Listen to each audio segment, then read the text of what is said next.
मुझे काफ़ी लोग पूछते हैं कि उन्हें जो है एक बहुत ही अच्छा प्रोफ़ेशनल वेडिंग फ़ोटोग्राफ़र बनना है। तो क्या आप भी उसके बारे में जानना चाहते हो? तो आज ये सारे सीक्रेट्स मैं आपके साथ शेयर कर दूँगी। सबसे पहली और सबसे बहुत ही इम्पोर्टेंट चीज़ होती है नॉलेज। अगर आपके पास उस चीज़ की शिक्षा ही नहीं है तो आप कैसे काम कर पाओगे? अगर आपको कोई भी अच्छा फ़ोटोग्राफ़र बनना है, अगर हम लोग सिर्फ़ वेडिंग की भी बात करें, तो सबसे पहले आपको टेक्निकल नॉलेज का ज्ञान होना बहुत ज़रूरी है। देखिए बहुत सारे आर्ट फ़ॉर्म्स होते हैं, डांसिंग, सिंगिंग वग़ैरह, पर ये लोगों का कैसा है कि वो लोग अपना वॉइस या फिर अपनी बॉडी यूज़ करते हैं, ठीक है? पर हमें जो है हमारा कैमरा यूज़ करना होता है, तब जाके हम एक अच्छे फ़ोटोग्राफ़र बनते भी हैं। सो फ़ोटोग्राफ़र ब होना ही आपके लिए एक कैमरा होना बहुत ज़रूरी होता है। कैमरा के बिना तो आप फ़ोटोग्राफ़र हो ही नहीं, है ना? सो आपका जो टेक्निकल नॉलेज होना चाहिए, वो काफ़ी स्ट्रॉन्ग है। अगर आप देखते हो कि कुछ कैमरा सेटिंग्स अगर आपको आते हैं, ग्रेट, वो आपको आ गए। पर उसके अंदर के बहुत सारे नॉलेज जैसे लेंस फंक्शन कैसे करता है, कैमरा कैसे फंक्शन करता है, कैमरा के अंदर क्या-क्या फीचर्स दिए गए हैं, ये सबका नॉलेज आपके पास पूर्ण होना चाहिए। ऐसा ना हो कि आप जो है थोड़ा बहुत यहाँ-वहाँ सुन के कैमरा चला रहे हो, ऐसे बहुत सारे फ़ोटोग्राफ़र्स हैं जो ऐसे ही काम करते हैं, यही गलत है। अगर आप स्टार्ट कर रहे हो तो सबसे पहली चीज़ होना चाहिए कैमरा, कैमरा का पूरा नॉलेज। मतलब कहीं पर भी आप अटको या कहीं पे आपको कुछ खरीदना हो या कभी आपको इसको अप्लाई करना हो, आपके पास कंप्लीट नॉलेज होना चाहिए। एंड हमारी इंडस्ट्री ऐसी है जो टेक्नोलॉजी के हिसाब से चलती है, तो जैसे-जैसे एडवांसमेंट आते हैं, आपको आपका नॉलेज अपग्रेड करना चाहिए। जैसे पहले डीएसएलआर कैमरा थे, अभी मिररलेस कैमरा है, तो क्या डिफ़रेंस आया है, क्या हो रहा है, उसका भी नॉलेज आपको कंपनी के थ्रू, हर ब्रांड्स के थ्रू पता होना चाहिए। कौन-सा कैमरा लेटेस्ट आया है, ऐसा नहीं कि आपने कैमरा लेके बैठ गए, अभी हमको क्या जिनको जो लेना है ले, पर आपको खुद को टेक्निकली नॉलेज होना ज़रूरी है, तब जाके आपका एक स्किल सेट बनता है। दूसरा आपको नॉलेज होना चाहिए कि आप कैसे उसको एडिट करोगे। आप कितनी भी बात कर लो, पर फ़ोटोग्राफ़ी 50% होता है, 50% एडिटिंग होता है। आपको एडिटिंग का नॉलेज एज़ अ फ़ोटोग्राफ़र होना बहुत ज़रूरी है। अगर आप खुद बैठ के एडिटिंग नहीं करना चाहते हो, वो बात अलग हो गया, पर उसकी नॉलेज रखना काफ़ी ज़रूरी है। तब जाके आप जो भी फ़ोटोग्राफ़ी कर रहे हो या जो भी वीडियोग्राफ़ी कर रहे हो, उसको आपको आपके एडिटर को समझाना पड़ेगा कि देखो मुझे ऐसा, ऐसा, ऐसा, ऐसा चाहिए, तब जाके जो है आपका जो आपने विज़न सोच के रखा था, उसको वो जो है परिपूर्ण कर पाएगा। इसके बाद होता है कि आपको मार्केटिंग का भी नॉलेज होना चाहिए। ऐसा नहीं है कि आप सिर्फ़ फ़ोटोग्राफ़ी कर रहे हो, एडिटिंग कर रहे हो, ठीक है। इससे आप में आर्ट आ गई, पर अब इसको बेचोगे कैसे? आप अपने आप की आर्ट को कैसे बेचोगे? चाहे वो क्लाइंट के सामने हो, चाहे एज़ अ फ्रीलांसर दूसरे फ़ोटोग्राफ़र के सामने हो या फिर एक जॉब लेने के लिए हो, कुछ भी हो सकता है। पर आपको पता होना चाहिए कि सामने वाले को चाहिए क्या? उसको डिलीवर क्या करना है? आप उन तक पहुँचोगे कैसे? मार्केटिंग कैसे करोगे? सोशल मीडिया कैसे सँभालोगे? सो फ़ोटोग्राफ़ी सिर्फ़ फ़ोटो खींचना नहीं होता है, ये सारी चीज़ों का ज्ञान आपके पास पूरा होना चाहिए। चाहे आपको उसके अलग-अलग जो है कोर्सेज़ करने पड़े तो आप कोर्सेज़ करिए, आजकल ऑनलाइन कोर्सेज़ भी अवेलेबल है, ऑफ़लाइन कोर्सेज़ भी अवेलेबल है। सो आप इसके सारे कोर्सेज़ करिए, कोर्सेज़ करने के वजह से आपको नॉलेज बढ़ता है। अगर आपका बजट कम है, आप ऑनलाइन कोर्सेज़ में जाइए या फिर यूट्यूब से नॉलेज गैदर करिए, जो भी है, पर इस सब का नॉलेज पूरा होना चाहिए। ऐसा नहीं कि थोड़े से ही वीडियोज़ देखे हैं, थोड़ा बहुत पता है और आपका हो गया। कंप्लीट नॉलेज लेना काफ़ी ज़रूरी है। इसके बाद का जो पॉइंट है वो होता है स्किल्स। अगर आपके पास आर्ट नहीं है, टैलेंट नहीं है, तो फिर कोई काम का ही नहीं है। चाहे आप एक्सपेंसिव से एक्सपेंसिव कैमराज़ ले लीजिए, एजुकेशन ले लीजिए, पर ऑफ़ कोर्स फ़ोटोग्राफ़ी एक आर्ट है, एक क्रिएटिव फ़ॉर्मुलेशन है। यहाँ पे आपको यहाँ पे जैसे देख रहे हो ये लोग सब यहाँ पे जॉब कर रहे हैं, तो जॉब करते वक़्त भी आप काफ़ी सारी चीज़ें सीखते हो।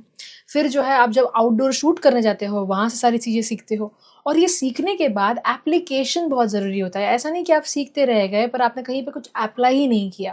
कहने का ये है कि जब आप आर्टिस्ट बनते हो, चाहे वो एडिटिंग के आर्टिस्ट बने या फिर आप फ़ोटोग्राफ़ी करते वक़्त के आर्टिस्ट बने, आर्टिस्टिक थॉट प्रोसेसिंग होना बहुत ज़रूरी है।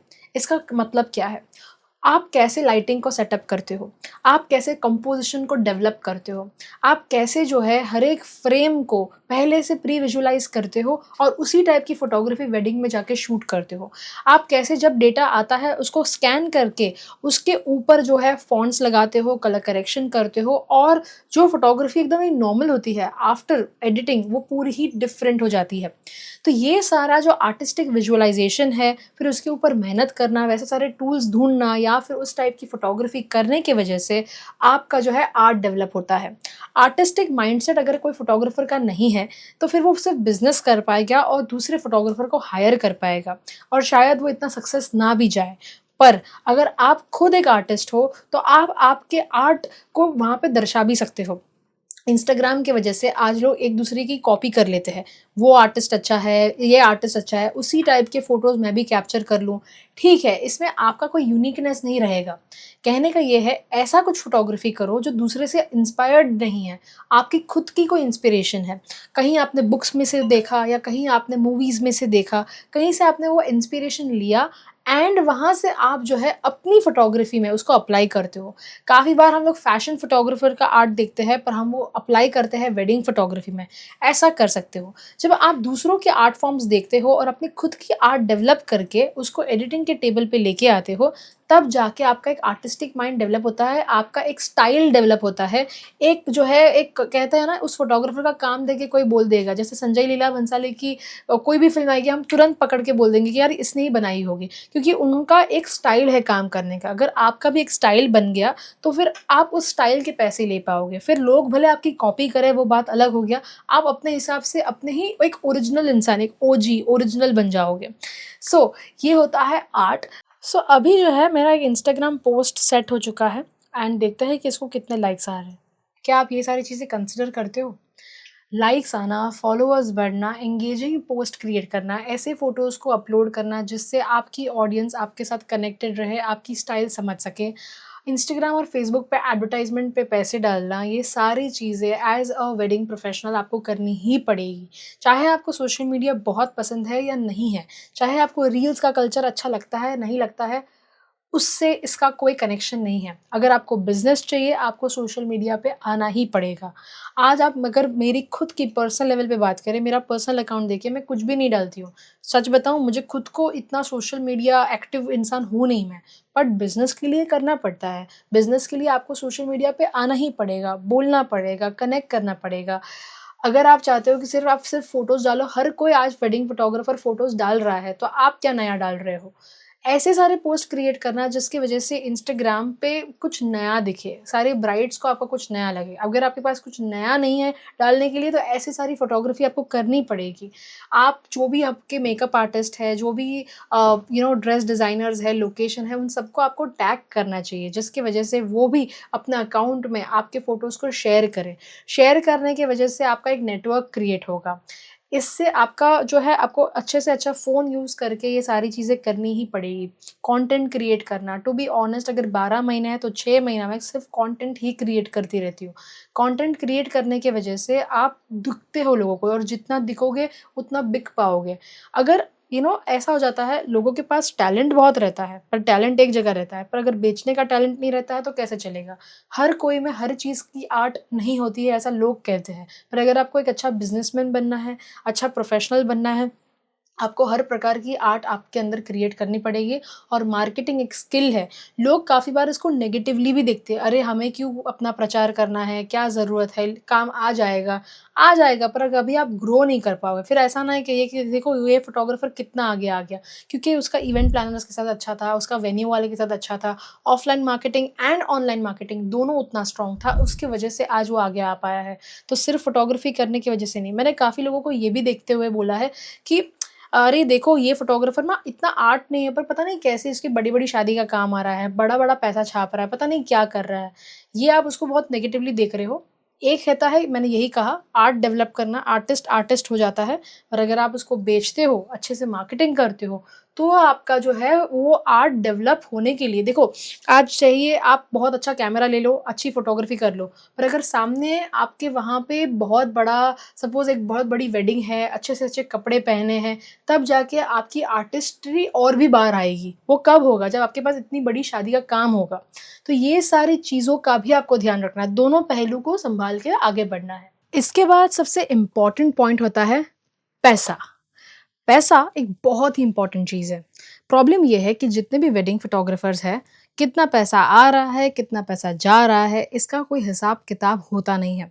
हम एक टैली का सॉफ्टवेयर यूज़ करते हैं या एक्सेल शीट्स यूज़ करते हैं, जिसमें हम कंप्लीटली पूरे ईयर का एक रिकॉर्ड रखते हैं, टैक्सेशन का भी ध्यान रखते हैं।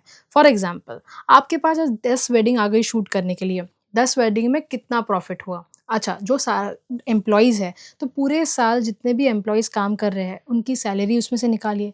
आपकी इलेक्ट्रिसिटी बिल, ये सारे जो एल्बम के प्रिंटिंग के खर्चे होते हैं, पेन ड्राइव दे दी या फिर आपने आपके ऑफ़िस से वहाँ तक कम्यूट किया, वहाँ तक का जो ट्रैवल का एक्सपेंस है, ये सारे चीज़ों का एक-एक रुपया, पाई-पाई का हिसाब आपके यहाँ पे एकदम क्लियर होना चाहिए। अच्छा, ये सारे पैसे जो आपके जमा हुए हैं, घर में कितना दिया और जितना घर का खर्चा निकाल के आपकी सेविंग्स कितनी हुई? सेविंग्स अगर आपकी रखी है तो कहाँ इन्वेस्ट कर रहे हो? वापस कैमरा में इन्वेस्ट कर रहे हो मतलब आप बिज़नेस में इन्वेस्ट कर रहे हो या फिर आप कोई प्रॉपर्टी में या गोल्ड में इन्वेस्ट कर रहे हो? हर चीज़ का आपके पास एक कंप्लीट हिसाब होना चाहिए। मतलब एज़ अ फोटोग्राफर आपका अकाउंट्स भी अच्छा होना चाहिए। ज़रूरी नहीं है मेरा खुद का भी इतना मैथ्स अच्छा नहीं है, बट एक अकाउंटेंट के साथ बैठ के ये सारी चीज़ें फाइनेंशियली क्लियर होनी चाहिए। आप कौन से बॉन्ड्स में पैसे डाल रहे हो, जो भी पैसे डाल रहे हो। अगर आप एक फ्रीलांसर हो, तो भी अप्लाई होता है, जॉब करते हो तो भी अप्लाई होता है और अगर एक वेडिंग फोटोग्राफर का बिज़नेस चला रहे हो, फिर भी ये सारी चीज़ें अप्लाई होती हैं। काफ़ी बार हम जो है सारे इसमें टैक्स लिखते हैं, 18% जीएसटी लगता है, तो ये जीएसटी का रिटर्न आपको कैसे फ़ाइल करना है। ऐसे जो है सीए के साथ बैठ के आपको थोड़ा-सा उसका समझना पड़ेगा।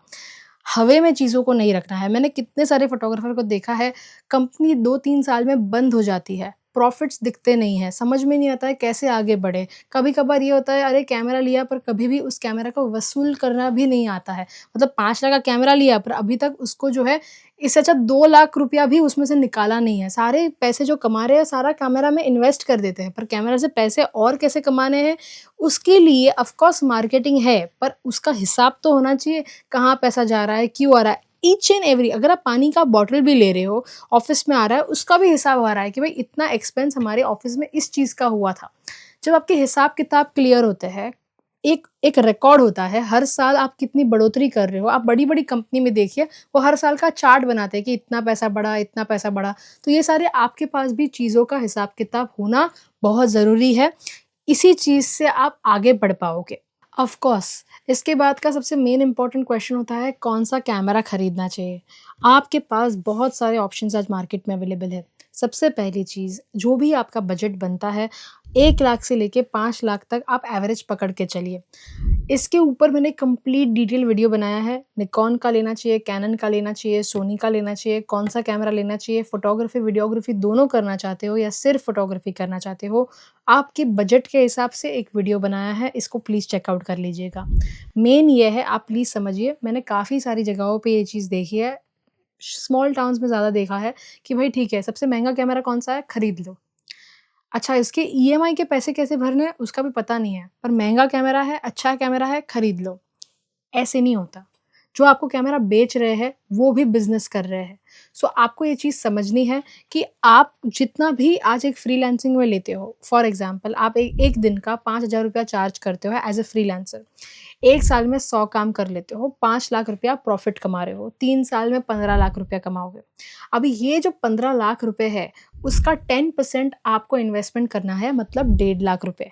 तो 1.5 लाख रुपए आपका बजट बनता है। 1.5 लाख रुपए में से 15 लाख कमाना अच्छा प्रॉफ़िट है क्योंकि 3 साल के बाद टेक्नोलॉजी चेंज होगी, डिमांड आएगा और आपको जो है चेंज करना ही पड़ेगा। अगर बिज़नेस कर रहे हो तो कितना लाख का टर्नओवर मार रहे हो? 1 साल में 30 लाख, 40 लाख, 50 लाख कितना टर्नओवर कर रहे हो? उसका 10% का आपको देखना है कि भई 10% मैं इन्वेस्टमेंट कर दूँगा। तो ये चीज़ें आपको समझनी है। आपको सिर्फ़ कैमरा तो खरीदना नहीं है, लेंसेज़ भी खरीदने हैं, तो लेंसेज़ का भी बजट बनाना है, बैटरी भी खरीदना है, हर चीज़। इक्विपमेंट जो भी आप खरीदते हो, इक्विपमेंट में कैमरा, लाइट सब कुछ आ गया, उतना आपका 1.5 लाख का बजट 15 लाख में से बनता है। ऐसा नहीं है कि 1.5 लाख के ऊपर और 5 लाख आप और चीज़ें ले रहे हो। फिर क्या होता है, आप पैसे निकाल नहीं पाते हो, कैमरा खरीदते रहते हो। मैंने ऐसे भी किस्से देखे हैं, कैमरा खरीदते हैं, बेचते हैं, खरीदते हैं, बेचते हैं, उसी में जो है जो भी पैसा कमा रहे हैं सारा कैमरा और लेंसेज़ में ही चला जा रहा है। इससे तो कैमरा की कंपनी कमा रही है, आप क्या कमा रहे हो? कहने का ये है कि एक बैलेंस होना चाहिए। आप डालो पैसे, टेक्नोलॉजी के साथ अपडेटेड रहो, आगे बढ़ो, पर बिज़नेस आना, बिज़नेस करना, घर पे पैसे पहुँचाना, फिर अपने बिज़नेस में इन्वेस्ट करना, ये सारों का जो चक्र है ना, ये चक्र पूरा समझना पड़ेगा, नहीं तो चक्रव्यूह में फँस जाओगे और सिर्फ़ कैमरा खरीदते रह जाओगे। ये सारे एग्ज़ाम्पल्स मैं आपको इसलिए दे रही हूँ ताकि आपसे वो गलती ना हो। क्योंकि टेक्नोलॉजी के आप जब एग्ज़िबिशन्स में जाते हो, अलग-अलग टेक्नोलॉजी आप आजकल इंस्टाग्राम, यूट्यूब पे देखते हो, आपको मन होता है, चलो मैं ये ले लूँ, ये लूँगा ना तो मैं आगे बढ़ जाऊँगा।